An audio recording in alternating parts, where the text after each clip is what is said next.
You're listening to Someone Like Me. This episode was recorded in the early months of 2022. We had just purchased our new Survivor Restoration campus, and the conversations you hear in this third season will refer to this campus as well as our former name, End Slavery Tennessee. In 2023, our organization rebranded to Ancora, Tennessee, ushering a new era as we nurture survivor healing and strategically combat human trafficking in this state of Tennessee. Now, without further ado, we present Season 3 of Someone Like Me. Please enjoy.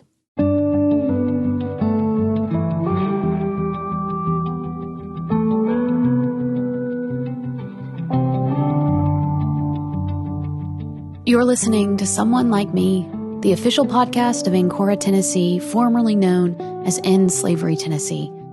I'm your host, Leslie, and this podcast helps you to learn more about the ways Ancora, Tennessee is combating human trafficking in the state by providing specialized case management and comprehensive aftercare for human trafficking survivors. And we also tactically address the problem through advocacy, prevention, and training of frontline professionals. This show, Someone Like Me, began as a way to have a space for survivors to share their stories with the belief that real stories of trafficking will make a lasting impression on those who want to learn more about the crime.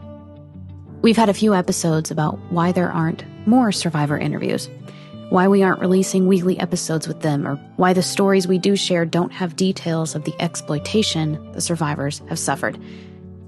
We take a trauma-informed approach in all things at Ancora, Tennessee, and this extends to the podcast.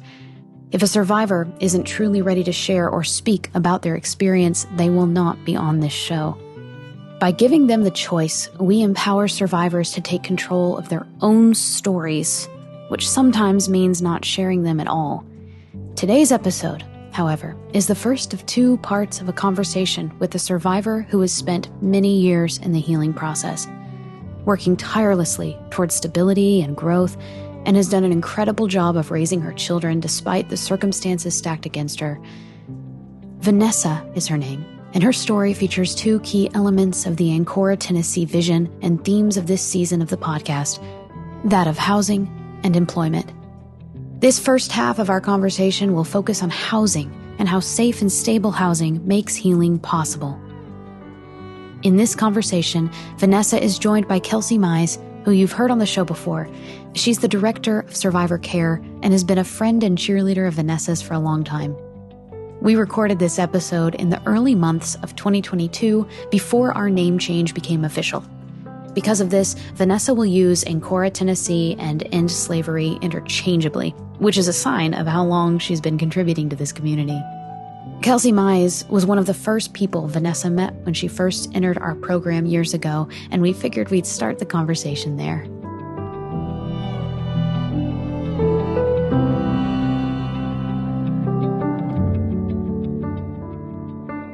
Why is housing important to you? Why is having stable housing an important part of a healing journey for someone who's been what you've been through?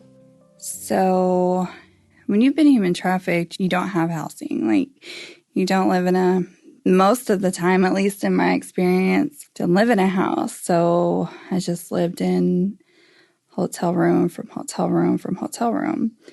And so anytime like I got clothes or shoes or something I really liked, it would always get lost because you can only drag so much stuff around from hotel room to hotel room. And you can't stay in a hotel room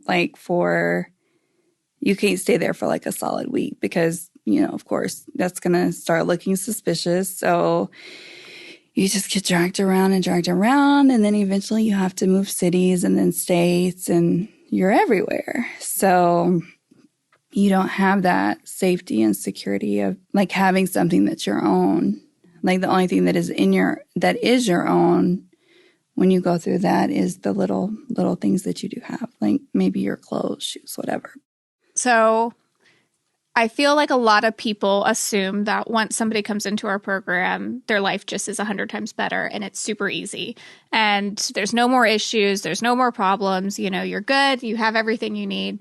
But that's definitely not always the case. No. And even after you kind of left our residential program and you were still engaged in programming, housing has always been really difficult. And it's been a struggle, even when you were doing everything else right. Okay, so after being trafficked for 7 years, well, when I went to end slavery, that was my first stable housing. Like, that's the first stable place that I had stayed in 7 years. And it was awkward and uncomfortable because you're there with a bunch of other females, and it's just different because there's so many different personality types. Mm-hmm. But at the same time, it was like, oh, this feels kind of good. Like, I have somewhere safe at night to lay my head down, and I don't have to like worry about all that other stuff out there. Like, I don't know. It was so awkward at first, but then it was really nice and secure knowing that I had that. And, we moved to some really nice houses. I actually got my own room. And before that, so I have 2 kids and they live with their father.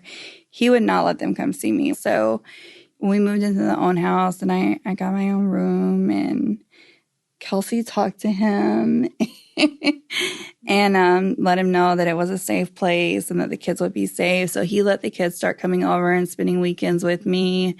It was just really nice. It was different. And so while living there, I got knocked up. I don't know. It was probably the scariest thing that happened to me because I was like, oh my God, what am I going to do? I'm homeless. Like, I'm living in not homeless, but technically homeless kind of in a way, because had something happened within slavery, I wouldn't have had anywhere to go. Like, in slavery was my safe place. Well, and in our program at the time, we didn't have capacity to house a mom and a newborn. Right. Yeah. And so while she was living with us during her pregnancy, we were trying to find housing for when she actually had the baby, because you needed some place to go that was safe. And it wasn't safe, and I did not like the place I had to go. But, I mean, it was safer than in my past, but it was a nightmare. There's that program. We got you into another recovery program that had housing for moms. Right, but it was one of those programs where they force you, like, you're forced to go to meetings. You're forced to go to NA. NA has never worked for me, and that's why I was so successful. I've been to, like, probably 20 different rehabs, and in slavery was the only one that I ever stuck with because they never forced me to do anything. That was important to you, that you made your own decisions. Yes, and that I did what I was comfortable doing. For me, NA was always just learning new ways to get high and other things to do, and traffickers are in NA, like, it's not a safe thing and it's not a good thing. And you just meet other people that are, everyone's court ordered to go most of the time, and nobody wants to be there. So it's always ruined my life.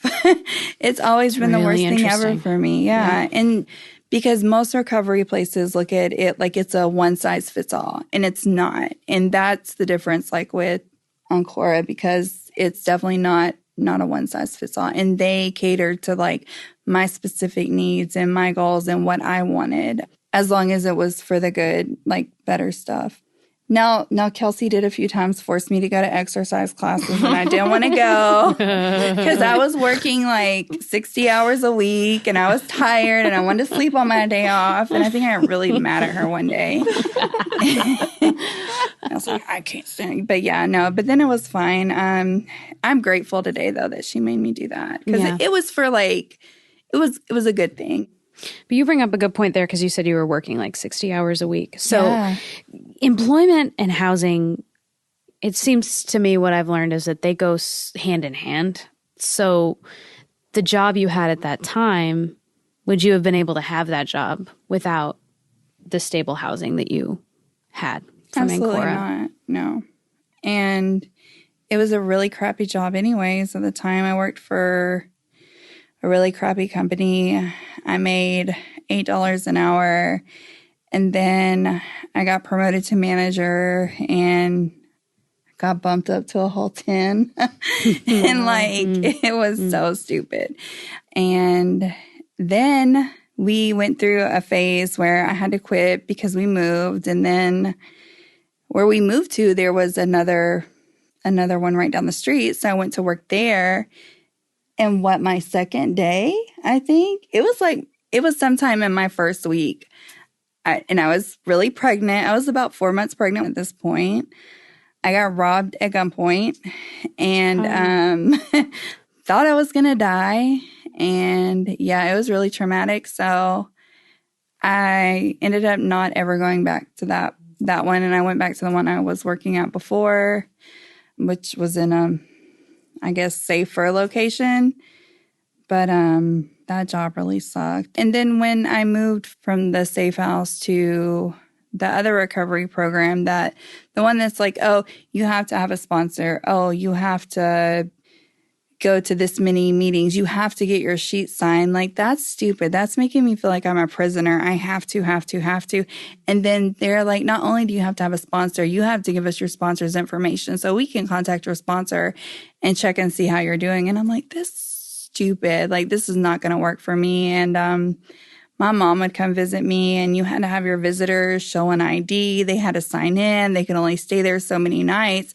But you're paying like $600-$700 a month in rent, and they're telling you, like, literally, you were it was paying ridiculous. rent at this place. Interesting. Okay. Yeah, I was paying rent there, and It was like a full apartment complex. yeah, But then you had to abide by their rules, Right. and you were paying rent. Huh. right, and you had to follow the rules. And I even got, it was just and there was a lady, they would come by, I think about just random pop-ups. I mean, it would be 7:00 at night. I had a newborn, and they're like, we're here for an inspection, I guess, to make sure that you don't have anything you're not supposed to have in your apartment, like drugs, alcohol, stuff like that. And so when the baby was really sick and throwing up, and I remember the lady knocked on the door one night, and she came in, she's like, why is your nose so red? Why is this? Why is that? And I'm like, I have a really bad temper.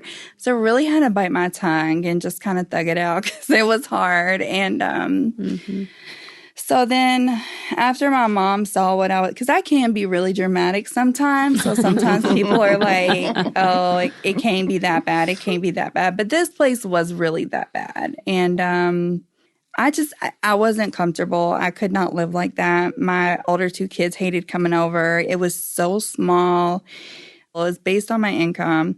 So I did that. Well, then in May of 2018, the end of May, I ended up technically breaking my lease, but I just couldn't do it anymore because, and this was the last straw. So they drug test you like all the time. And so I took a drug test, and she told me I failed for benzos. And, it's like one of the strip tests. And, you can get a false positive or whatever. Right. But it was a line there. It was a faint line, but it was a line. And I know how to read a drug test. Yeah. And sometimes just faint lines show up. And so they're like, we have to send this off to the lab because you tested positive for benzos. And they treated me like I had relapsed. And it almost made me feel like I had relapsed, and I didn't even relapse. Wow.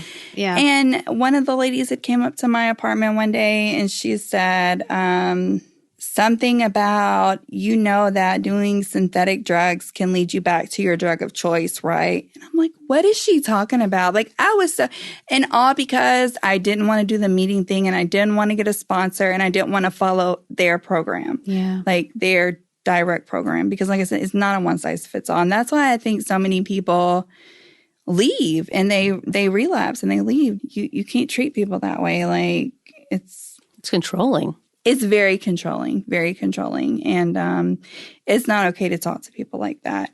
Yeah. So, and when they got my labs back from my drug test, I got a message from the director that said, "Hey, we got your test back, and everything's negative." And I was thinking, no shit. And she didn't apologize. She didn't come talk to me. None of that. That's too And the bad. whole time I couldn't have visitors while it was pending. I couldn't, nothing. They really treated me like I relapsed.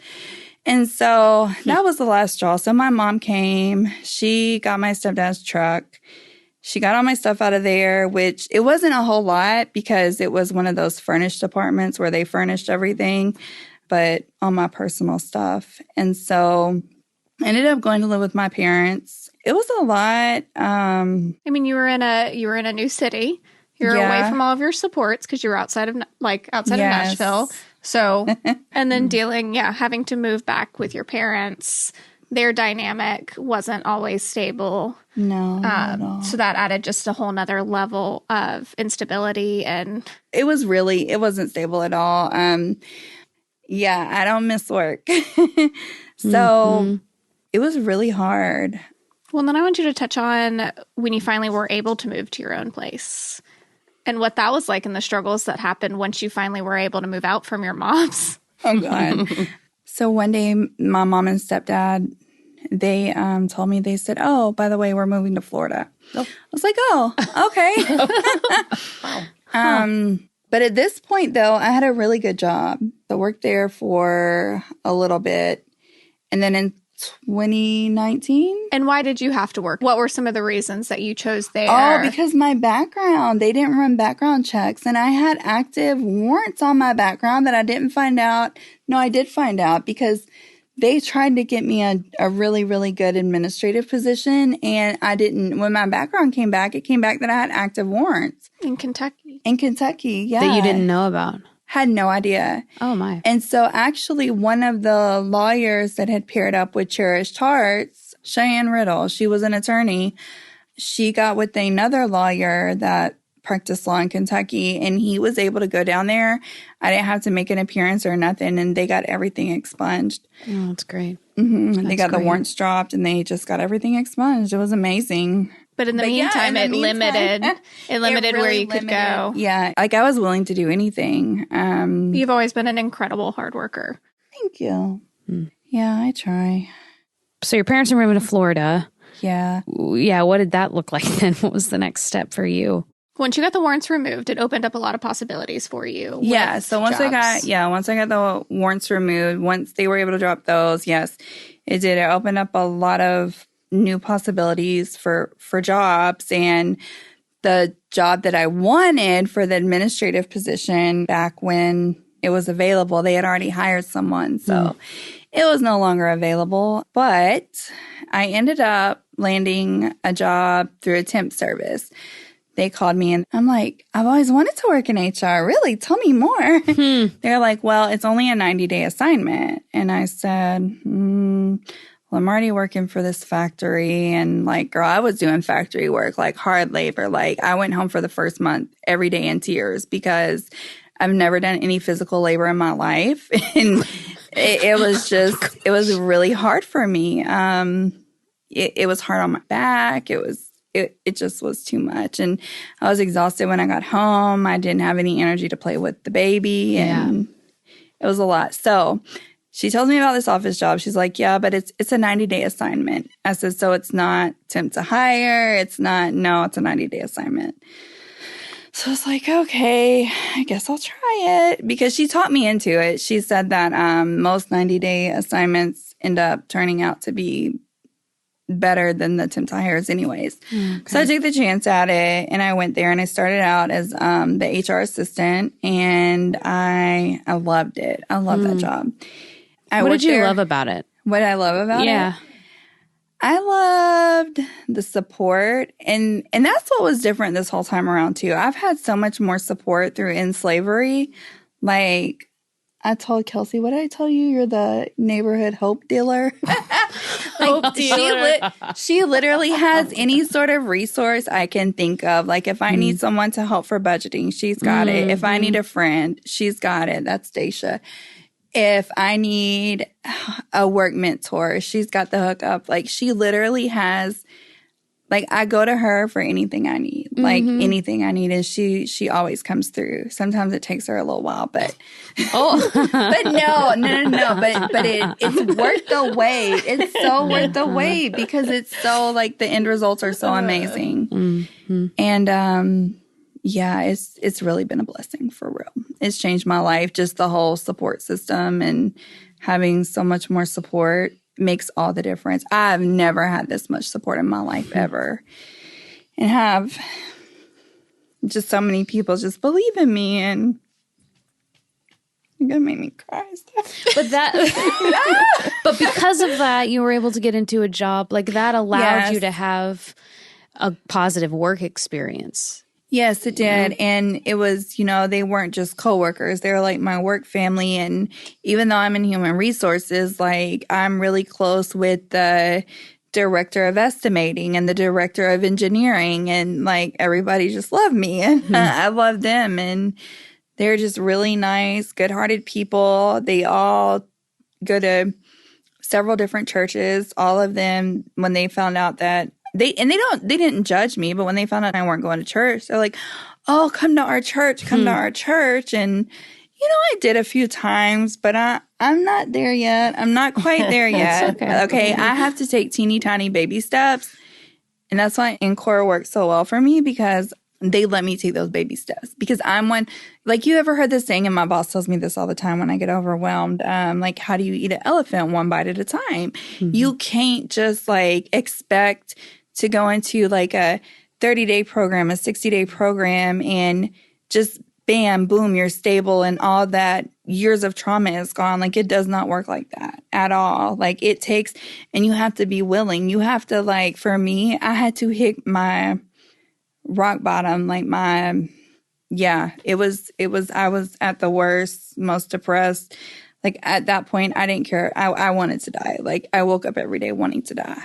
And I hated my life then. And so going to jail, because I've never been to jail in my life. So like the 60, 90 days I spent there, that was just enough for me to be like, I'm done. I need help. And I was able to sit down with my, I had a public defender, and she was really good. I was able to sit down with her, tell her my whole entire story, what was going on. And then she offered me cherished hearts, which puts you in slavery. But at first I told them no. I said, nope, I'm going to sit in here and do my little 6 months and go back to doing what I've been doing, because that's all I know. And I turned 30 in jail and I'm like, what, I'm 30 years old. I have nothing going for me. Like, I'm just going to be this person all my life. And, so I guess I needed that time to sit in jail, as traumatic as it was, just to kind of like sit back and think and reflect on life and get my head clear. Because being in jail for a week, like, you still have all the drugs in your system, and your mentality, like, you have that street mentality. You don't have that. I mean, I don't know what a normal person is, but you don't have like I can't say normal or regular. You don't have a good mentality. Yeah. So you could, a positive mentality. So you couldn't think clearly until you had that space to think clearly. Right. And I needed that. And I did a lot of journaling in there, because that's so therapeutic for me.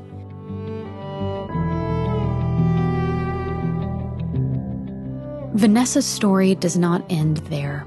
We'll have part 2 of Vanessa's interview on a future episode, interwoven with conversations with Kelsey and the expansion of Ancora, Tennessee's program model. This new model is designed to better address the issues Vanessa and so many of the survivors we serve face during the recovery journey. We'd like to thank Junior League of Nashville for being a community awareness partner with Someone Like Me. Our producers are Stacey Elliott, Caitlin Reed, and myself, Leslie Eiler Thompson. In addition to being a producer, Claire Bittigary Curtis is our engineer, and she is assisted by Selena De La Cruz. Special thanks to our intern, Riley Herman.